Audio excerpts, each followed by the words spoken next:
Dona Helena! O Miá! O veículo memorial daquele senhor parou aqui porque a senhora foi recolhida. Helena vendia flores diante de uma igreja antiga em Salvador, tentando sobreviver depois de um divórcio que lhe arrancara a casa. Nome e coragem. Rafael, seu ex-marido, apareceu com Bianca para humilhá-la diante dos fiéis, como se a pobreza dela fosse uma prova de derrota. Mas, no meio da vergonha, uma comitiva fúnebre de luxo parou diante da igreja e mudou o silêncio da praça. O nome de Augusto Valença, bilionário morto e desconhecido para Helena, trouxe consigo um segredo enterrado havia décadas. Naquele instante, a mulher que todos chamavam de abandonada começou a descobrir que talvez tivesse sido procurada a vida inteira. Helena segurava 3 buquês de crisântemos brancos quando percebeu a sombra de Rafael cair sobre a banca improvisada. A igreja de fachada azulada, gasta pelo sal e pelo tempo, recebia os últimos fiéis da missa da manhã. E o cheiro de vela misturado ao perfume das flores fazia aquela calçada parecer o único lugar do mundo onde ela ainda podia respirar sem pedir licença. Ela havia chegado antes do sol esquentar as pedras.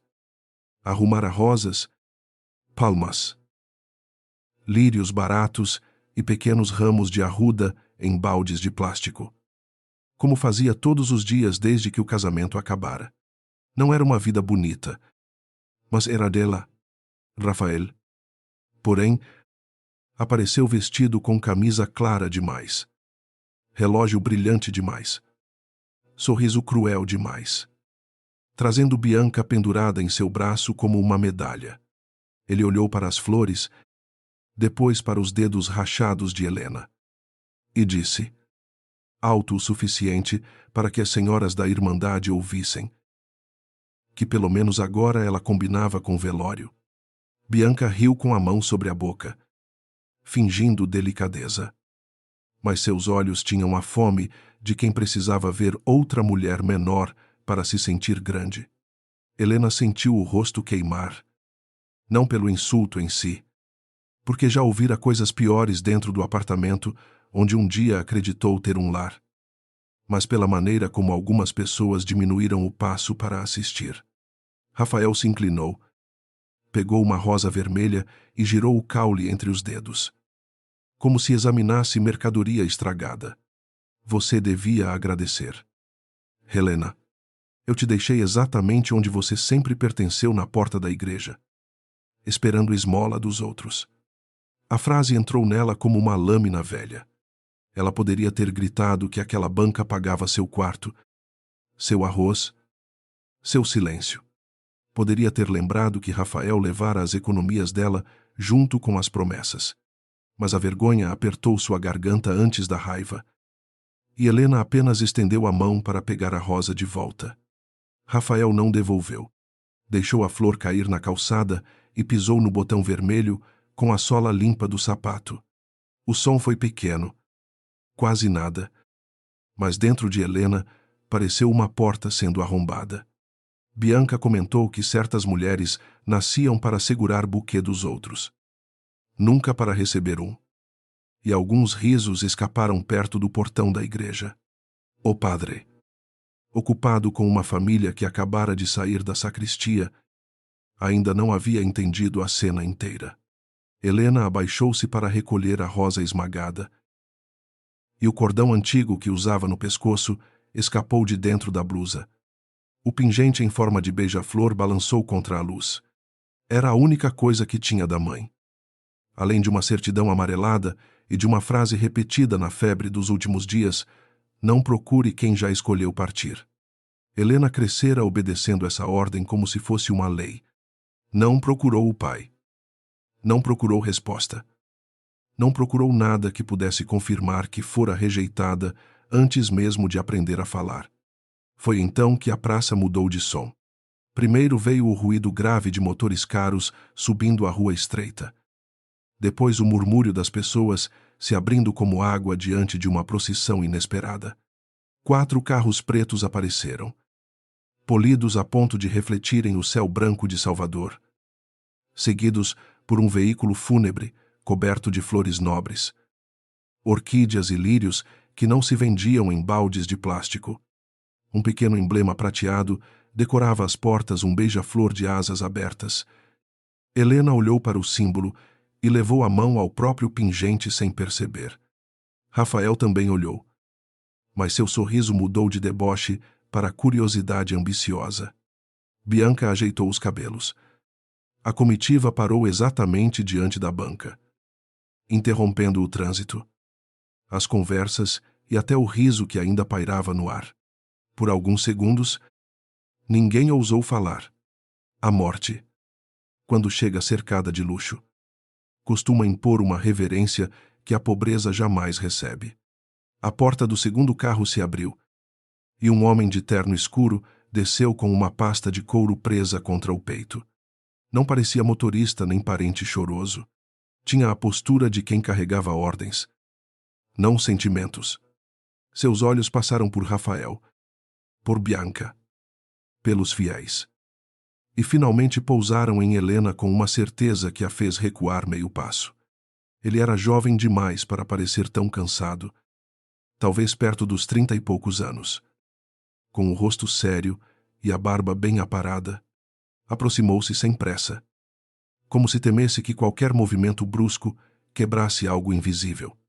A senhora é Helena Duarte? Perguntou, em voz baixa, mas a praça inteira pareceu ouvir.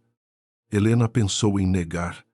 Durante anos, aprendera que seu nome nas bocas erradas sempre vinha seguido de cobrança, pena ou humilhação.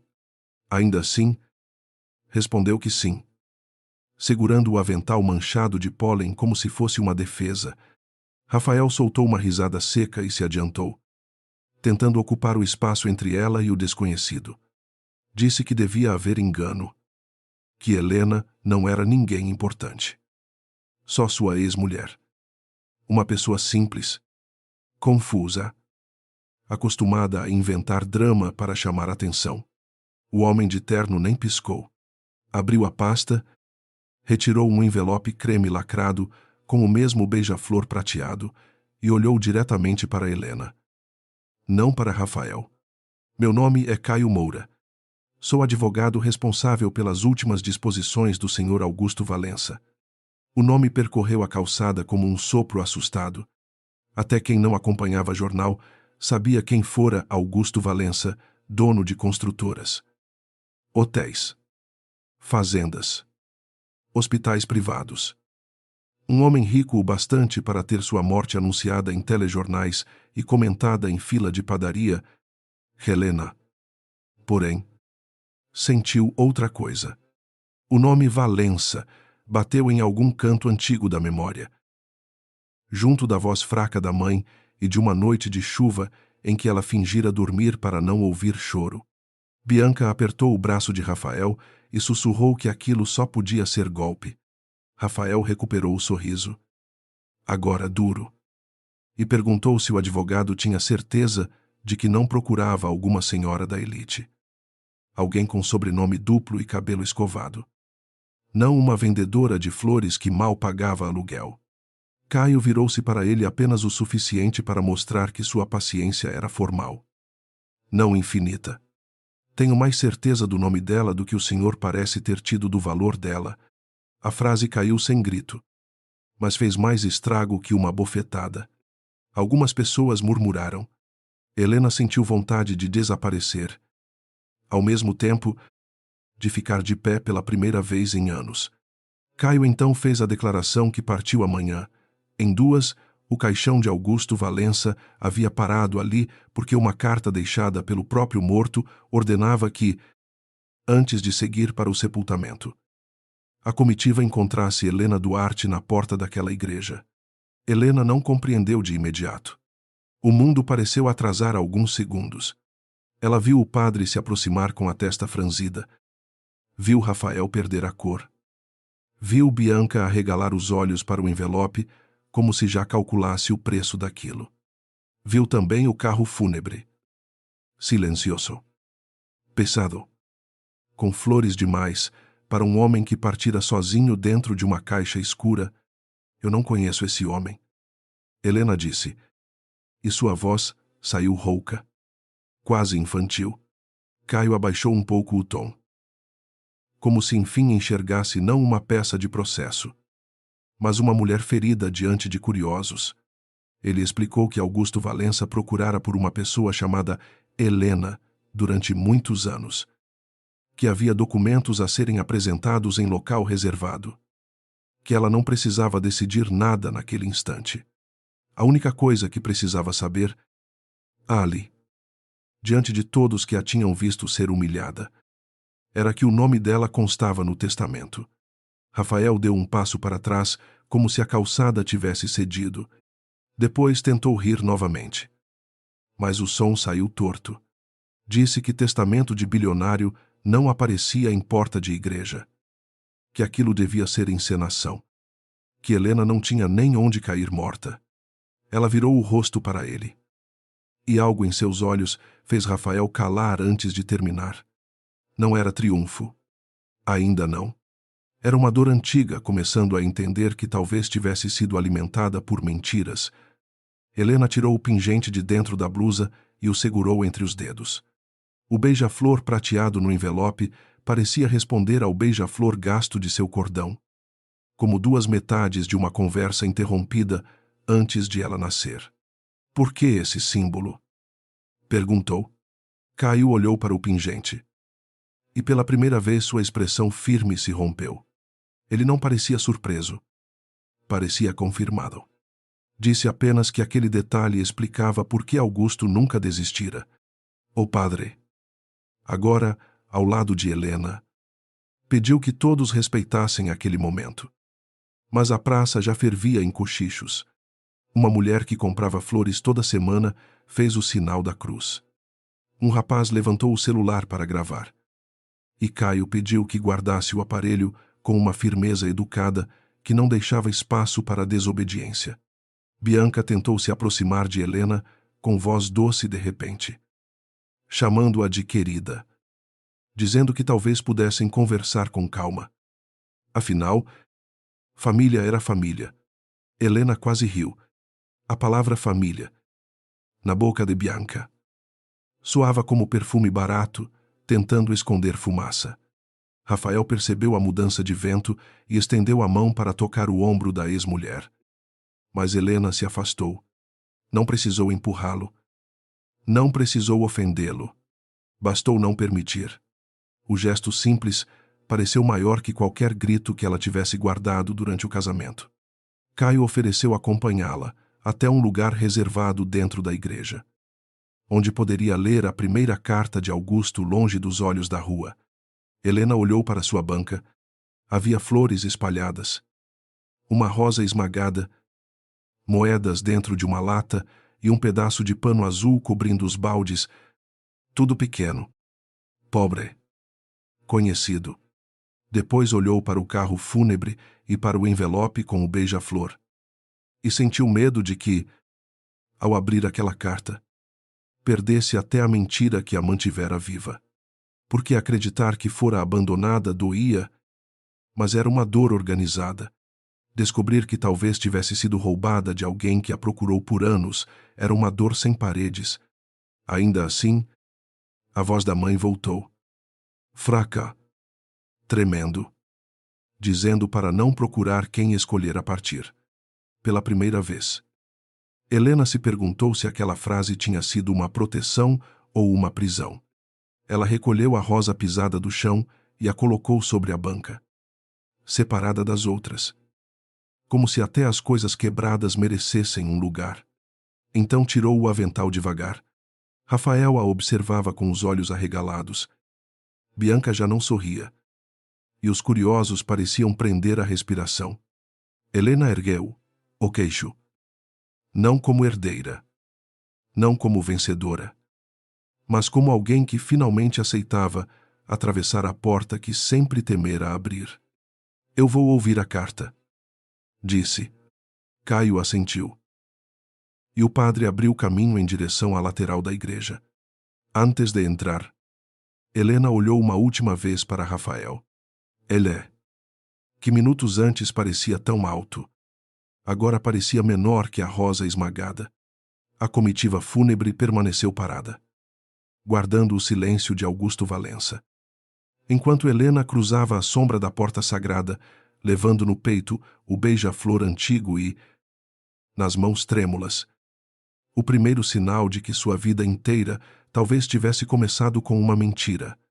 Helena entrou na sacristia com as pernas tão fracas que parecia carregar no corpo o peso do caixão parado lá fora. As paredes antigas cheiravam a madeira, incenso e pedra úmida. E o murmúrio da praça chegava abafado, como se o mundo tivesse ficado do outro lado de uma porta pesada. Caio colocou o envelope sobre uma mesa estreita, mas não o abriu de imediato. Observou as mãos dela, ainda manchadas de pólen. Segurando o pingente de beija-flor como uma criança segura a barra da saia da mãe. A senhora não é obrigada a aceitar nada agora, ele disse, escolhendo cada palavra com cautela. Helena quis responder que não aceitava esmola de morto, que não conhecia Augusto Valença, que aquilo era uma crueldade de algum destino bêbado, mas a imagem do símbolo prateado no envelope enfraquecia qualquer certeza. Quando Caio rompeu o lacre, ela sentiu uma pontada no peito, como se aquele som pequeno abrisse uma ferida que sempre estivera ali. A carta era curta, escrita com letra firme, mas carregava um cansaço que Helena reconheceu sem entender. Augusto pedia perdão antes mesmo de explicar por quê. Dizia-que, se aquela mensagem chegasse às mãos dela, era porque a verdade finalmente havia encontrado uma brecha entre a culpa e o dinheiro. Não afirmava ainda ser seu pai. Não entregava o segredo inteiro, mas mencionava o nome de sua mãe, Rosa Duarte, com uma intimidade que fez Helena perder o ar. Rosa não era nome que circulava nos jornais, nem nas conversas de Rafael, nem nas fofocas da praça. Era um nome guardado em gaveta, em certidão velha, em lembrança de febre e silêncio. A carta ordenava que Helena fosse levada à residência dos Valença antes do sepultamento, para ouvir o testamento e receber documentos que lhe pertenciam por direito. Por direito de quê? Ela perguntou, quase sem voz. Caio baixou os olhos por um segundo. E esse segundo bastou para Helena perceber que ele sabia mais do que podia dizer ali. Quando saiu da igreja acompanhada por Caio, Helena encontrou a praça transformada num teatro de espanto. Rafael ainda estava perto da banca, fingindo indignação para esconder o medo, enquanto Bianca conversava com duas mulheres como se já tivesse sido convidada para dentro do mistério. O padre mantinha os curiosos afastados, mas celulares ainda brilhavam em mãos ansiosas. Caio pediu que Helena entrasse no carro sem responder a ninguém. Ela hesitou diante da banca, lembrando das flores, das moedas, da vida pequena que podia perder se atravessasse aquela fronteira. Rafael então se aproximou com a voz mansa que usava quando queria arrancar alguma coisa dela. Disse que aquilo era perigoso, que ela não entendia gente rica, que talvez fosse melhor ele ir junto para protegê-la.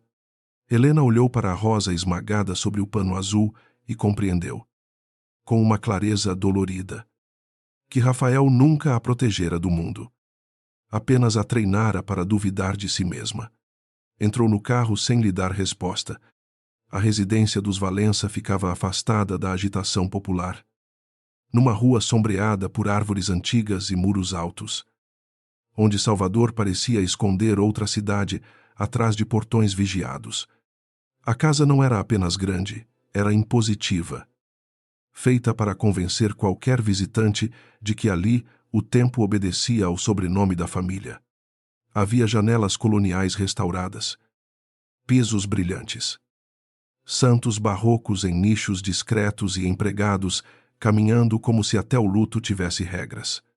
Helena sentiu vergonha do vestido simples, das sandálias gastas, do cabelo preso, às pressas, mas essa vergonha logo se misturou à raiva. Não fora ela quem pedira para estar ali. Ao entrar no salão principal, Viu o retrato de Augusto Valença sobre um aparador cercado de flores brancas. O rosto dele era sério, marcado, com olhos claros demais para parecerem gentis. Mesmo assim, Helena sentiu o estômago revirar. Havia algo naquele olhar pintado que a alcançava de um jeito incômodo, como uma lembrança que não era sua. A família esperava no salão de leitura, e o silêncio que fizeram ao ver lá entrar foi mais ofensivo que qualquer grito. Davi Valença, o filho reconhecido de Augusto, estava de pé junto à janela, vestido de preto impecável, com o maxilar travado e os olhos de quem já havia decidido condená-la. Ao lado dele, a viúva Beatriz mantinha uma elegância fria, as mãos cruzadas sobre o colo, sem derramar uma lágrima que pudesse estragar a maquiagem discreta. Havia ainda primos, assessores e uma mulher mais velha, chamada Lourdes, irmã de Augusto, que encarou Helena como se examinasse uma mancha no tapete. Caio apresentou Helena com formalidade, mas Davi cortou a frase antes do fim, dizendo que ninguém precisava fingir respeito por uma desconhecida pescada na porta de uma igreja.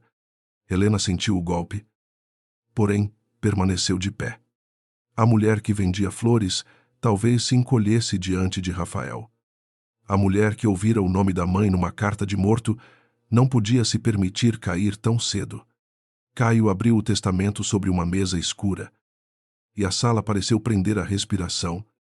Ele explicou que Augusto havia deixado instruções específicas para aquela reunião, gravadas em documento e confirmadas por registros privados mantidos em seu escritório pessoal. Não entrou em detalhes técnicos, mas deixou claro que a vontade do falecido não era um capricho de última hora. Uma parte expressiva do patrimônio seria protegida em nome de Helena Duarte, incluindo ações de empresas familiares, uma propriedade no Recôncavo, sobretudo, a responsabilidade sobre a Fundação Beija-Flor, instituição criada décadas antes em Salvador e depois abandonada sob justificativa de escândalo. Beatriz fechou os olhos, como quem ouve uma vulgaridade. Davi riu sem humor e perguntou se o pai enlouquecera antes de morrer. Helena, porém, quase não ouviu a palavra patrimônio. O nome da fundação a atravessou com mais força. Beija-Flor. O pingente no peito. O envelope. O carro funerário. O símbolo parecia segui-la como uma senha deixada por alguém que conhecia sua vida melhor do que ela. A condição era ainda mais estranha. Helena deveria permanecer em Salvador por 30 dias, sob acompanhamento de Caio, para revisar os arquivos antigos da Fundação e confirmar informações relacionadas a Rosa Duarte. Durante esse período, nenhum herdeiro poderia vender bens ligados à instituição nem destruir documentos sob guarda da família. Davi bateu a mão na mesa e acusou Caio de transformar o luto em circo. Lourdes murmurou que Rosa Duarte trouxera desgraça uma vez e agora voltava pela filha. A frase fez Helena virar o rosto de repente. A senhora conheceu? Minha mãe perguntou.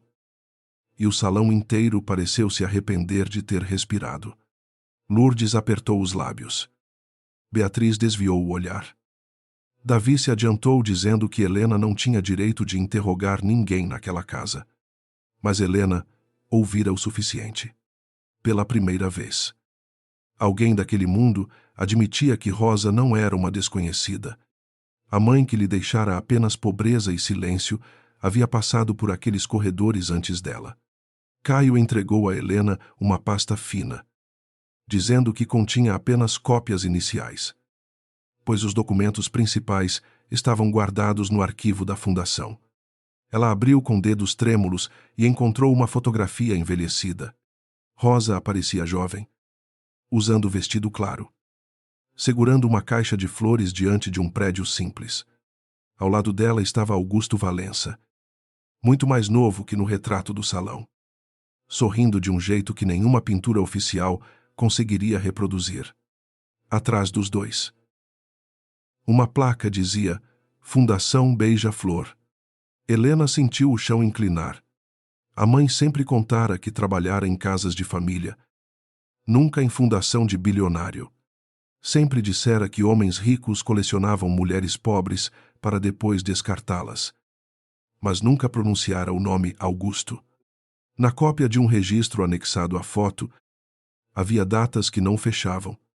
Segundo a certidão que Helena conhecia, Rosa teria deixado Salvador antes daquele período. Segundo aquele papel, continuara ali, ligada à fundação. Meses depois do nascimento da filha, a mentira não era pequena, era uma parede inteira escondida dentro de sua vida. Rafael ligou várias vezes enquanto a reunião acontecia. E Helena ignorou cada chamada até o aparelho vibrar sem parar dentro da bolsa, simples que parecia deslocada sobre aquela mesa nobre. Quando finalmente olhou a tela, havia mensagens dele dizendo que ela não devia assinar nada. Que Bianca conhecia gente capaz de descobrir se aquilo era fraude. Que ele ainda era a única pessoa em quem ela podia confiar. Helena sentiu uma náusea fria. A única pessoa em quem ela podia confiar fora exatamente quem a deixara ajoelhada na calçada diante de uma rosa esmagada. Davi percebeu o celular e sorriu, aproveitando-se da vulnerabilidade dela. Disse que golpistas sempre tinham cúmplices esperando do lado de fora. Caio se levantou, a voz firme, e avisou que qualquer acusação sem prova seria registrada. Helena, antes que ele continuasse, colocou o telefone sobre a mesa e disse que não tinha cúmplices. Tinha apenas medo. E, mesmo com medo, ficaria os 30 dias. A decisão caiu sobre a sala como uma afronta. Beatriz se levantou, dizendo que Augusto ainda conseguia destruir a família mesmo morto. Davi se aproximou de Helena com uma calma perigosa, baixando a voz para que só ela e Caio ouvissem. Disse que dinheiro antigo não aceitava sangue duvidoso. E que, se ela insistisse naquela farsa, descobriria que mansões também sabiam esmagar gente pobre. Helena tremeu, mas não recuou. Pensou na mãe. No pingente. Na carta. Na frase que a impedira de procurar respostas por toda a vida. Talvez Rosa tivesse mentido, por medo. Talvez tivesse protegido a filha. Talvez tivesse sido parte de algo que Helena ainda não suportaria saber. Mas, pela primeira vez, a pergunta era maior que a vergonha. Caio guardou o testamento. Ofereceu acompanhá-la ao antigo prédio da fundação no dia seguinte. E Helena aceitou com um aceno. Quando saiu da casa dos Valença, o céu de Salvador já escurecia. E ela levava consigo menos certezas do que ao entrar. Ainda assim, havia uma diferença. A menina que acreditava ter sido abandonada começava a suspeitar que alguém passara anos tentando encontrá-la. Na manhã seguinte, Helena descobriu que a vergonha podia acordar antes dela. O celular, esquecido sobre a cadeira do quarto simples que alugava nos fundos de uma casa no bairro de Nazaré, vibrava sem descanso, cuspindo mensagens de números desconhecidos, áudios de vizinhas, links de vídeos e frases venenosas que pareciam escritas por gente que nunca a vira vender uma flor, mas já se sentia dona de sua história. Em uma gravação tremida, feita diante da igreja, Rafael aparecia dizendo que sempre tivera pena da ex-mulher, que Helena era emocionalmente instável desde o casamento, que talvez tivesse se agarrado à morte de Augusto Valença para escapar da miséria. Bianca, ao lado dele, com óculos escuros grandes demais para amanhã, completava que havia mulheres capazes de tudo quando sentiam inveja de quem venceu na vida. Helena assistiu até o fim sem chorar. A dor era tão grande que tinha secado. Só quando viu a Rosa esmagada no canto do vídeo, perto da banca, percebeu que estavam transformando o pior minuto de sua vida em espetáculo para vender uma mentira. Caio chegou pouco depois das 8, antes que os repórteres encontrassem o portão azul descascado onde Helena morava. Vestia o mesmo tipo de terno escuro, mas trazia no rosto sinais de uma noite mal dormida. Ao entrar no quarto estreito, desviou os olhos das roupas dobradas sobre a mala, do fogareiro pequeno, da imagem de Nossa Senhora presa na parede com fita, como se respeitasse a intimidade humilde daquele espaço. Ele disse que a família Valença já sabia da exposição pública e que Davi provavelmente permitiria que o escândalo crescesse para pressioná-la a desistir. Helena riu sem humor e perguntou se uma pessoa podia desistir de uma verdade que ainda nem conhecia. Caio não respondeu de imediato. Observou o pingente de beija-flor no pescoço dela e explicou que passara a madrugada revisando cópias antigas dos arquivos liberados por Augusto antes de morrer. Havia uma certidão de nascimento com rasuras, nomes sobrepostos e uma assinatura de cartório que não batia com o período registrado. A menina Helena Duarte. Segundo uma versão, nascera viva. Segundo outra, nunca deveria ter existido. A Fundação Beija-Flor ficava em uma rua lateral, num prédio amarelo gasto pelo tempo, perto de um comércio popular onde o cheiro de café, óleo quente e maresia se misturava com o barulho dos ônibus. Nada ali lembrava a mansão dos Valença. A fachada tinha rachaduras. As janelas estavam protegidas por grades enferrujadas e a placa antiga carregava o mesmo beija-flor de asas abertas.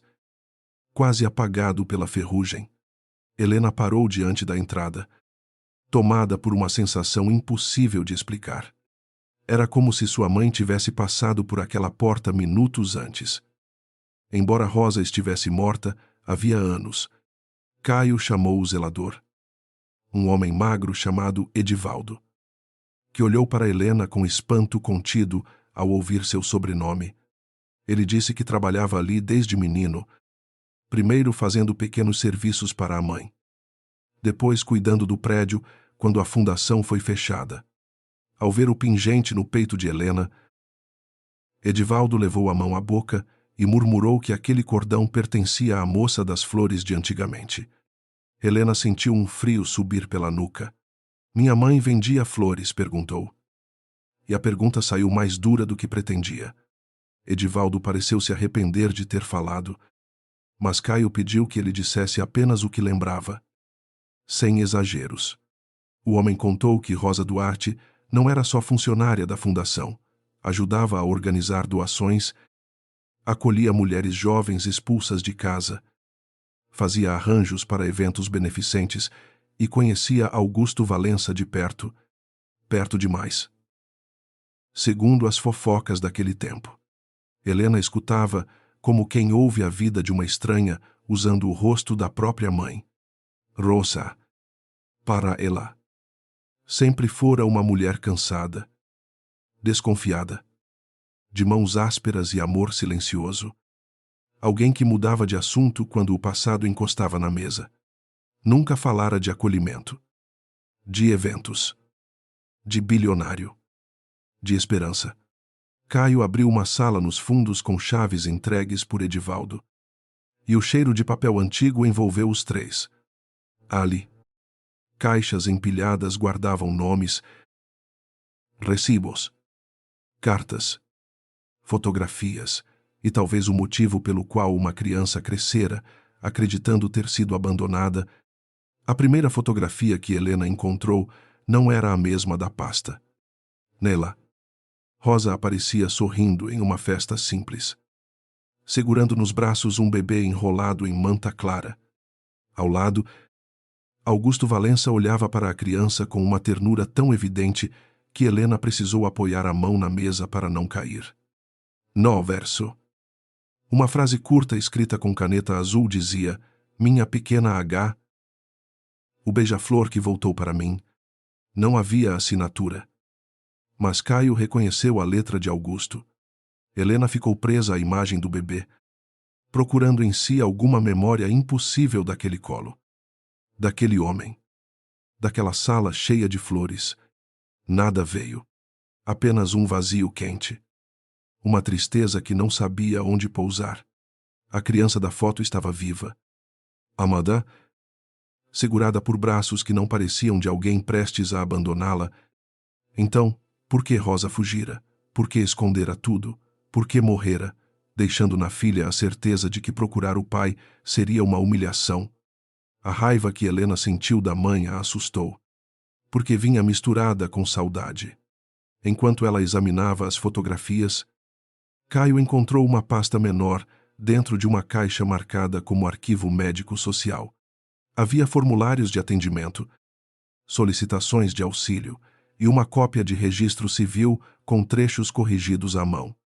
O nome da mãe estava ali. Rosa Duarte. O campo do pai aparecia vazio em uma via, mas em outra, mais antiga, parcialmente manchada, surgiam as iniciais. V. Antes de uma tarja de tinta escura. A data também não fechava. Uma anotação indicava que a criança Helena Duarte fora declarada morta em um acidente na estrada poucos meses depois de nascer. Mas nenhum documento de óbito completo acompanhava a ficha. Caio ficou muito quieto. Helena percebeu que, para ele, aquilo deixara de ser uma sucessão estranha de papéis e se tornara uma suspeita concreta. Ele disse que alguém havia construído uma versão oficial para apagar mãe e filha do caminho de Augusto. Mas ainda faltava saber quem assinara, quem pagara e quem se beneficiara. Helena sabia a resposta antes de ouvi-la. Todos naquela mansão tinham se beneficiado do silêncio. O escândalo, porém, não esperou a verdade amadurecer. Ao saírem da fundação, encontraram duas equipes de reportagem na calçada. Alguém vazara o endereço. Microfones avançaram contra Helena como pequenas armas. E perguntas se atropelaram no calor da rua. Queriam saber se ela era amante secreta de um morto, se a mãe havia chantageado Augusto, se Rafael confirmava que ela inventava histórias desde o casamento. Helena congelou. O velho reflexo de se encolher voltou com força. E por um instante, ela se viu novamente diante da igreja. Com a Rosa esmagada aos pés, Caio tentou abrir passagem, dizendo que não haveria declarações. Mas uma repórter mencionou que Davi Valença acabara de anunciar, por meio de assessores, que exigiria exame de ADN e auditoria completa sobre qualquer documento ligado a Rosa Duarte. Outro jornalista foi mais cruel. Perguntou como Helena se sentia ao saber que sua mãe era chamada de oportunista nos círculos próximos à família. A palavra mãe, ferida assim em público, finalmente rompeu o silêncio dela. Helena parou de andar. Caio percebeu tarde demais. Ela se virou para as câmeras com os olhos secos, o rosto pálido e a voz baixa, mas firme o bastante para calar a confusão por alguns segundos. Disse que não conhecia Augusto Valença, que não pedira testamento, carro fúnebre nem herança, e que, se havia um exame a fazer, faria, mas ninguém tinha o direito de transformar Rosa Duarte em criminosa apenas porque uma mulher pobre morta não podia se defender. O repórter insistiu, perguntando se ela tinha medo de ser desmascarada. Helena segurou o pingente e respondeu que passara a vida inteira com medo de descobrir que não valia ser procurada por ninguém, se a verdade a desmascarasse. Ao menos seria uma máscara a menos no mundo. A frase correu pelas câmeras como faísca. Caio a conduziu até o carro. E Helena entrou tremendo. Não de arrependimento, mas de susto diante da própria voz. Ela havia enfrentado gente olhando. Isso era novo. Isso doía de outro jeito. Na mansão. Davi assistiu à declaração em uma tela enorme, cercado por Beatriz, Lourdes e 2 assessores de crise. Rafael também estava ali, convidado não pela importância, mas pela utilidade de quem conhecia as fragilidades de Helena. Bianca permanecia no sofá, encantada com a riqueza da sala, embora tentasse disfarçar. Davi pausou o vídeo no rosto de Helena e perguntou a Rafael se ela sempre conseguia parecer vítima daquele jeito. Rafael respondeu que sim. Que Helena tinha uma habilidade irritante de fazer as pessoas sentirem pena, mas que por dentro era cheia de ressentimento. Bianca acrescentou que a ex-vendedora de flores sempre invejara mulheres como ela. Beatriz ouviu tudo sem expressão. Até Lourdes dizer que Rosa também tinha olhos de santa quando queria alguma coisa. Davi então tomou a decisão que mudaria o rumo do jogo. Não bastava pedir exame de ADN, era preciso destruir a imagem de Rosa antes que os documentos da fundação ganhassem força. Uma mulher morta não processava ninguém. E uma filha humilhada talvez desistisse para não ver a mãe ser arrastada pela lama. Caio levou Helena a um pequeno escritório emprestado por um colega, longe das câmeras, e ali apresentou a notícia com cuidado. Davi convocaria uma coletiva no fim da tarde para defender a família Valença contra o que chamava de tentativa de fraude sucessória. Anunciaria publicamente o pedido de exame genético. Questionaria a reputação de Rosa e insinuaria que Augusto, doente e culpado, fora manipulado por documentos falsos plantados por terceiros. Helena ouviu sem interromper. O cansaço pesava em seus ombros. Mas havia uma mudança quase imperceptível em sua postura. A mulher que ontem temia abrir a carta, agora queria abrir todas as caixas. Perguntou a Caio se ele acreditava nela. Ele, sempre tão preso à prudência. Demorou um segundo a mais do que ela precisava. Disse que acreditava nos indícios. Helena sorriu com tristeza. Indícios não abraçam ninguém. Doutor. Caio sentiu a frase como uma acusação justa. Então respondeu que acreditava que alguém mentiu para ela. E que isso, por enquanto, já bastava para continuar.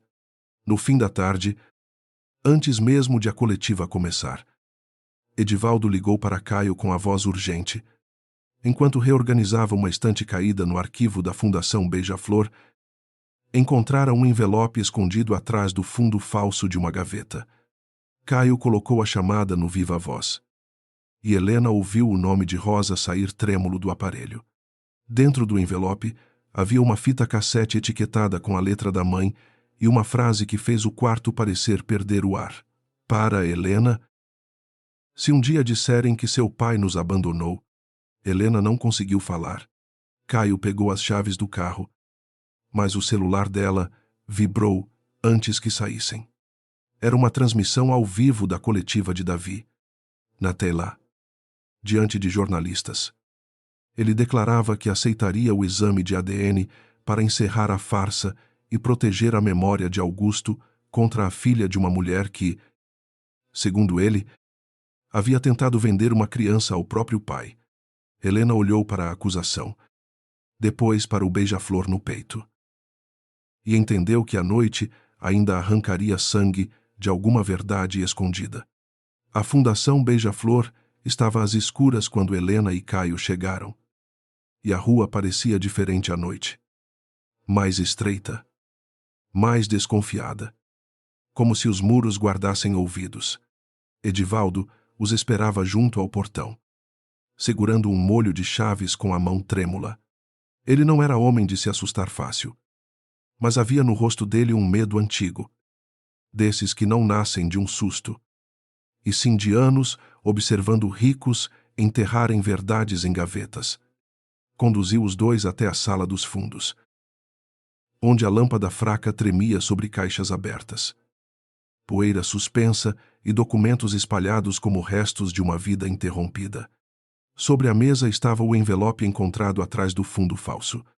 Helena reconheceu a letra da mãe antes mesmo de tocar o papel. Era a mesma letra inclinada dos bilhetes de feira, das receitas coladas na parede, das orações dobradas dentro da Bíblia. Mas ali não havia oração. Havia uma fita cassete, uma fotografia rasgada ao meio e uma frase que parecia escrita com o último fôlego de Rosa: perdoa minha covardia. Minha filha, mas nunca duvide que você foi amada. Caio encontrou um aparelho antigo em uma prateleira. E Edivaldo precisou bater 2 vezes na lateral para fazê-lo funcionar. O chiado inicial preencheu a sala com uma agonia quase física. Helena ficou de pé, incapaz de se sentar, os dedos apertando o pingente até a borda marcar a pele. Então, a voz de Rosa surgiu, mais jovem e mais viva do que qualquer lembrança que Helena guardava. Rosa dizia que, se aquela gravação um dia chegasse à filha, era porque as mentiras dos Valença tinham durado mais do que sua coragem. Contou que conhecera Augusto na fundação, que ele não era santo, mas também não era o monstro que tentaram pintar. Ele a amara com a intensidade desastrada de um homem acostumado a mandar no mundo, mas despreparado para enfrentar a própria família. Quando Rosa engravidou, Augusto quis reconhecer a criança, comprar uma casa simples, afastá-la da vigilância da mansão. Mas alguém interceptava cartas, vigiava telefonemas, transformava cada encontro em ameaça. A voz de Rosa falhou ao dizer que fugiu não porque Augusto partira, mas porque lhe mostraram documentos falsos provando que ele pretendia tomar a menina e interná-la como mulher desequilibrada. Helena levou a mão à boca para conter um som que não era choro nem grito. A gravação continuou. Rosa dizia que Lourdes, irmã de Augusto, a visitara uma noite com um advogado antigo da família e uma enfermeira que trabalhava para a fundação. Disseram que Augusto escolhera preservar o nome dos Valença, que a criança jamais seria aceita, que Rosa poderia desaparecer com algum dinheiro ou perder tudo, inclusive a filha.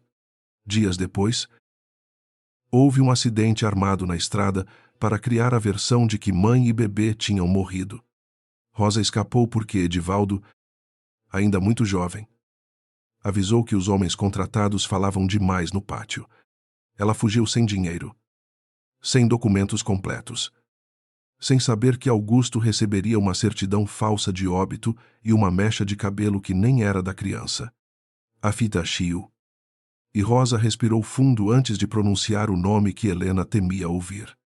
Augusto procurou vocês. Minha filha procurou por anos. Eu vi anúncios escondidos. Vi investigadores perguntando por mim. Mas tive medo de que fosse outra armadilha. Quando entendi que talvez ele também tivesse sido enganado, já era tarde. Eu estava doente e tinha ensinado você a não procurar. O silêncio que veio depois parecia grande demais para a sala. Helena não caiu porque Caio segurou seu braço. Mas ela se afastou com delicadeza, precisando sentir o próprio peso. Durante toda a vida, o abandono fora uma casa triste, porém conhecida. Agora essa casa desabava, revelando que, debaixo dela, havia outra dor. Mais cruel não fora esquecida, fora escondida, não fora rejeitada, fora roubada de uma história que poderia ter sido sua. A raiva veio em ondas. Raiva de Lourdes, de Davi, de Beatriz, se ela soubera, dos papéis falsos, dos homens que venderam assinaturas, de Rafael por ter farejado a ferida e pisado nela durante anos, mas também raiva de Rosa. E essa era a que mais sangrava, porque a mãe a amara, sim, mas também a aprisionara no medo. Helena pegou a fotografia rasgada. De um lado estava Rosa com a menina no colo, do outro, separado por um corte irregular, Augusto estendia a mão para o bebê. Alguém um dia havia dividido aquela imagem como dividiu a família. Caio examinou o envelope com cuidado profissional, mas seus olhos já não tinham a frieza de antes. Havia também cartas de Augusto, nunca entregues, devolvidas com carimbos inconsistentes. Em uma delas, ele chamava Rosa de minha coragem baiana e Helena de beija-flor pequeno, porque o bebê mexia as mãos depressa quando ouvia música.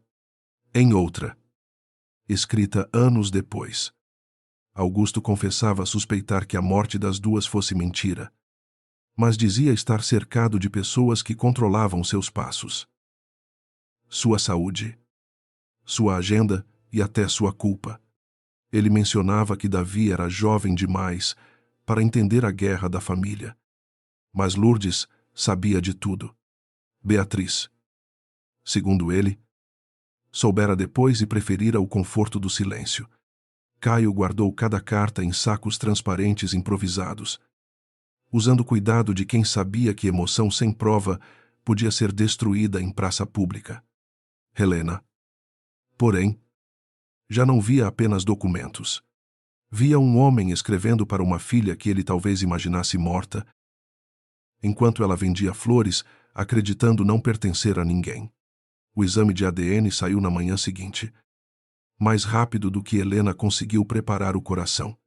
Caio recebeu a confirmação por meio do laboratório, indicado judicialmente, acompanhado pelos representantes das partes. Não houve anúncio dramático, nem música, nem luz atravessando o vitral. Houve apenas um telefone tocando dentro de um carro parado perto do farol da barra. O mar cinzento ao fundo e Helena ouvindo Caio dizer, com a voz baixa, que o vínculo biológico estava confirmado. Augusto Valença era seu pai. A frase não a tornou rica de imediato. Nem vinhada, nem inteira. Apenas abriu um buraco tão profundo que por alguns segundos ela não soube respirar. Pensou em todos os dias em que passara, diante de vitrines, caras, sem imaginar que seu sangue circulava em salas onde seu nome era proibido. Pensou no caixão parado diante da igreja, como se Augusto tivesse usado a própria morte para encontrá-la. E, pela primeira vez, chorou por ele. Não pelo bilionário dos jornais, mas pelo pai atrasado que chegara dentro de um carro fúnebre. Davi tentou reagir antes que a confirmação ganhasse a imprensa. Convocou assessores. Ligou para aliados. Pressionou antigos funcionários da fundação. Mas a fita de rosa e as cartas de Augusto mudaram a natureza da guerra. Caio não as vazou de maneira irresponsável, protocolou cópias. Notificou as partes e preparou uma declaração pública controlada. Porque Helena não queria transformar a mãe em novela de escândalo barato. Mesmo assim, a notícia de que o ADN confirmara a paternidade correu por Salvador como vento antes da chuva. Rafael apareceu na banca de flores tentando esperar Helena. Agora com camisa social e expressão arrependida ensaiada diante do espelho. Bianca publicou mensagens ambíguas dizendo que sempre torcera por mulheres fortes. Mas Helena não estava mais ali para ser encontrada por quem só a enxergava quando havia herança. Ela estava na Fundação Beija-Flor, diante da placa enferrujada, escolhendo as palavras com que enfrentaria o mundo. Caio lhe perguntou se tinha certeza de que queria falar. Helena respondeu que não tinha certeza de nada, exceto de que o silêncio tinha feito estrago demais. A coletiva aconteceu no pátio simples da fundação, não na mansão Valença. Foi escolha de Helena. Queria que as câmeras vissem as paredes rachadas, os arquivos empoeirados, o lugar onde mulheres pobres haviam sido acolhidas antes que a ganância o transformasse em ruína. Davi chegou acompanhado de advogados. Beatriz veio de preto. Lourdes não apareceu. Rafael e Bianca surgiram entre curiosos, tentando parecer parte importante da história. Mas foram mantidos longe por seguranças discretos. Helena vestia um vestido azul simples, o mesmo pingente no pescoço e os cabelos presos sem luxo. Quando os microfones se aproximaram, ela não ergueu a voz. Disse que o exame confirmava o que sua mãe não teve forças para contar e o que Augusto Valença morreu tentando corrigir. Disse que não estava ali para pedir compaixão, nem para desfilar vitória sobre a queda de ninguém. Estava ali para exigir que a memória de Rosa Duarte fosse retirada da lama onde interesses poderosos a jogaram. Então Caio apresentou trechos permitidos das cartas, registros da fundação e a existência da gravação, sem expor detalhes que pudessem ferir ainda mais a intimidade de Helena. Quando o nome de Lourdes surgiu como peça central da fraude, Beatriz perdeu a rigidez por um instante. Davi avançou, acusando Caio de manipular uma mulher vulnerável. Mas Helena o interrompeu com uma calma que fez até os repórteres silenciarem. Disse que vulnerável era a criança apagada de um registro. Era a mãe ameaçada por quem tinha dinheiro. Era o pai enganado por gente que preferia herança à verdade. Eu fui pobre antes de entrar nesta história e continuaria pobre se fosse necessário. O que eu não aceito mais é ser chamada de mentira por pessoas que construíram a própria vida em cima de uma... Davi empalideceu. Não porque tivesse sido derrotado legalmente naquele segundo, mas porque entendeu que Helena não imploraria entrada na família Valença. Ela exigiria justiça sem pedir sobrenome emprestado. Rafael tentou se aproximar quando a coletiva terminou, escapando por uma lateral com Bianca logo atrás. Chamou Helena de meu amor, como se a palavra ainda tivesse alguma chave. Disse que estava preocupado, que sempre soube que ela era especial, que poderia ajudá-la a lidar com gente perigosa. Bianca completou, com um sorriso frágil, que tudo não passara de mal-entendido e que mulheres deviam se apoiar. Helena olhou para os dois com uma tristeza serena. Antes, teria sentido raiva suficiente para gritar. Agora via apenas a pequenez de quem confundia a aproximação com oportunidade. Pegou uma rosa branca de um arranjo do pátio e a entregou a Rafael. Ele sorriu, achando que era perdão. Helena disse que era para ele se lembrar da flor que pisou quando achava que ela não tinha nada. Depois passou por ele sem esperar resposta. Bianca segurou o braço dele. Mas nem ela parecia ter força para sustentar a pose.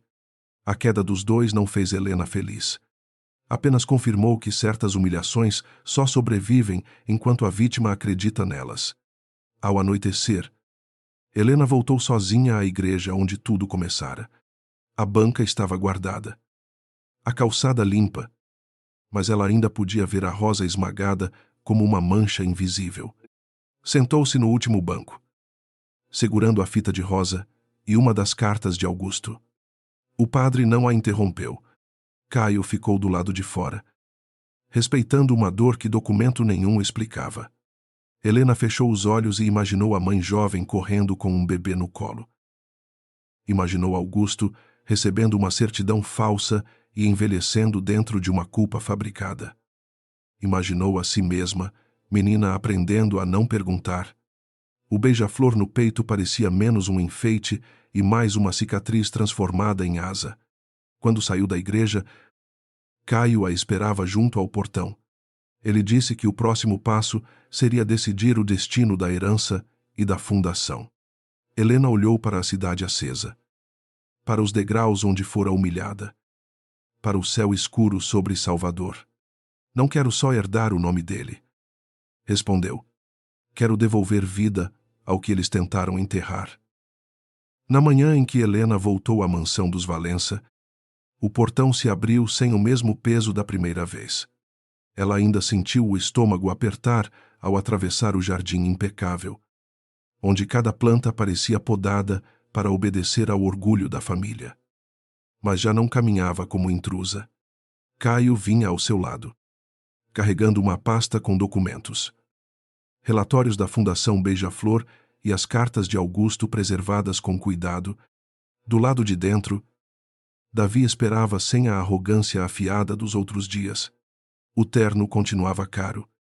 O cabelo continuava perfeito. Mas havia nele uma exaustão que nenhum dinheiro disfarçava. Beatriz estava sentada perto da janela, mais velha do que parecera no velório, olhando para o retrato de Augusto como se só agora percebesse que convivera com um homem dividido entre a família que o cercava e a filha que lhe fora roubada. Lourdes não apareceu. Seu silêncio. Pela primeira vez. Não parecia poder. Mas fuga. Helena não foi até lá para pedir autorização. Foi para encerrar a guerra dentro da casa onde ela havia começado muito antes de seu nascimento. Caio explicou que a confirmação do vínculo, os registros da fundação, a gravação de Rosa e as cartas de Augusto seriam mantidos sob guarda formal e que as responsabilidades de cada pessoa envolvida seriam apuradas pelas vias cabíveis. Davi ouviu com os olhos fixos na mesa Tentou dizer que também fora vítima de mentiras, que crescera acreditando ser o único filho, que Augusto sempre fora duro demais com ele. Helena não negou. Havia dor até nos privilegiados. E ela não precisava fingir que Davi jamais sangrara. Mas respondeu que a dor dele não dava direito a apagar a dela. Beatriz chorou sem ruído quando Helena colocou sobre a mesa a fotografia rasgada. Agora, recomposta em uma moldura simples rosa com a menina no colo. Augusto estendendo a mão para o bebê. Pela primeira vez, a imagem não parecia prova.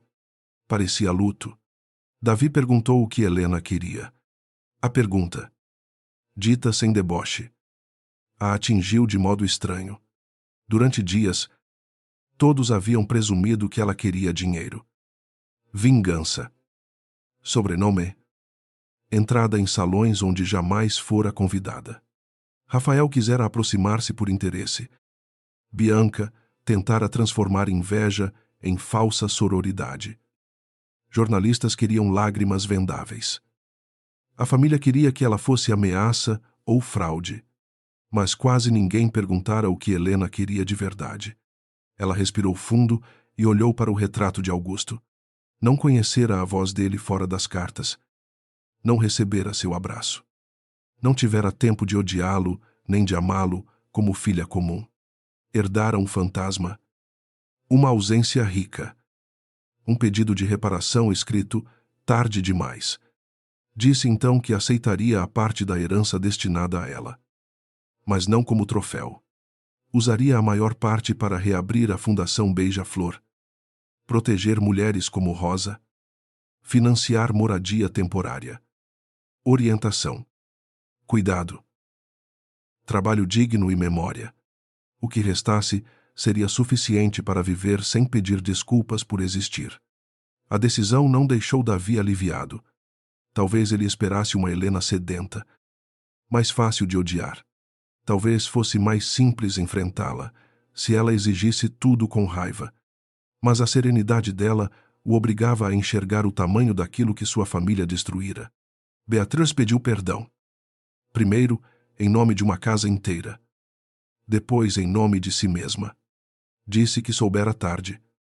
Que desconfiara. Que se calara para proteger o filho e a posição que ocupava. Helena ouviu sem oferecer absolvição imediata.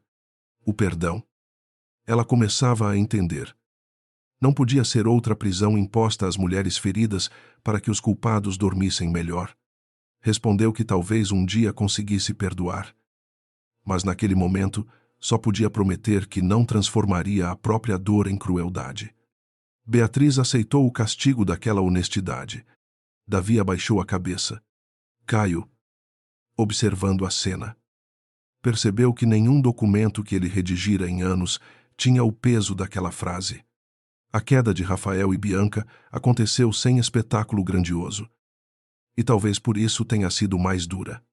Os vídeos antigos dele humilhando Helena diante da igreja voltaram a circular. Agora acompanhados das declarações contraditórias que dera à imprensa. Pessoas que antes riram começaram a fingir indignação, como se nunca tivessem participado da plateia. Clientes se afastaram do pequeno negócio que Rafael tentava abrir com a ajuda de conhecidos. E Bianca descobriu que o brilho emprestado de um homem oportunista apagava depressa quando a vergonha mudava de lado. Eles procuraram Helena mais de uma vez. Rafael mandou flores caras, mensagens longas, áudios chorosos dizendo que errou porque se sentia inferior a ela sem saber. Bianca escreveu que também fora enganada por ele e que desejava conversar de mulher para mulher. Helena não respondeu, não por orgulho vazio, mas porque aprendeu que certas portas não precisam ser batidas com força. Basta deixá-las fechadas. Nos meses seguintes, a Fundação Beija-Flor deixou de ser ruína e voltou a ter vozes.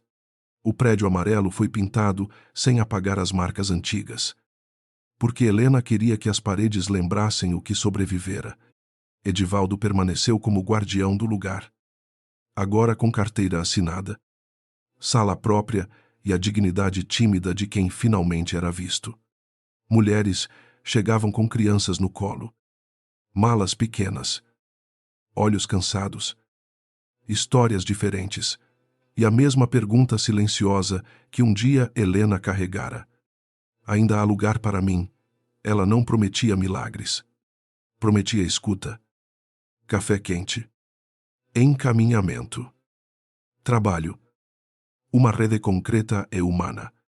Na sala principal, colocou uma fotografia de Rosa ao lado de uma carta de Augusto. Não como casal perfeito, mas como duas pessoas atravessadas por amor, medo e erros. Abaixo, uma frase escrita por Helena dizia que nenhuma verdade chega tarde demais quando ainda pode salvar alguém do silêncio. Caio mudou junto com a fundação. No começo, aparecia com pastas, prazos e linguagem cautelosa, ainda tentando organizar a vida como se tudo coubesse em cláusulas.